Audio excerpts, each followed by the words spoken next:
ఎరా ఎక్కడున్నా నువ్వు? ఏమైంది? మీ అమ్మ నీ కోసం ఏరియా మొత్తం వెతుకుతుందా? ఇంకా బాగా వెతకని. ఎందుకురా అలా మాట్లాడుతున్నావు?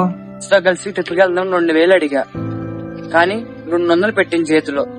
2000 అడిగితే మీ అమ్మ 200 ఇచ్చింది అంటున్నావు, కానీ ఆ 200 వెనకాల మీ అమ్మ కష్టం ఎంత ఉందో ఏదో రోజైనా నువ్వు అడిగావా? ఆ 200 తీసుకెళ్తే నా ఫ్రెండ్స్ దగ్గర నా బరువు మొత్తం పోయింది. ఎందుకు నవ్వుతున్నావు? సంగతి తీసి పక్కన పెట్టి, నిన్న నైట్ నువ్వు ఎంతో ఇష్టంగా కూరేస్తున్న అన్నం తిన్నావు. ఆ కూరగాయ డబ్బులు ఎలా వచ్చినాయి, ఎక్కడి నుంచి చాలా మీ అమ్మ దగ్గర 100 రూపాయలు మాత్రమే ఉన్నాయి. మీ అమ్మతో పనిచేసిన ఇంకో ఆంటీ ఉన్నారు. ఇద్దరు కలిసి చిరసవం తీసుకుంటే వడ్డీల కూర ఇంతే, కానీ ఆ కూర మట్టికి ఒక్క మనిషికి వచ్చిందని చెప్పేసి మీ అమ్మ పచ్చన్నం వేసి తిని నీకోసం ఆ కూర ఉంచేసింది. సారీ బావా. క్షమించమని నన్ను అడుగుతావు కాదురా, వెళ్ళి మీ అమ్మని అడుగు.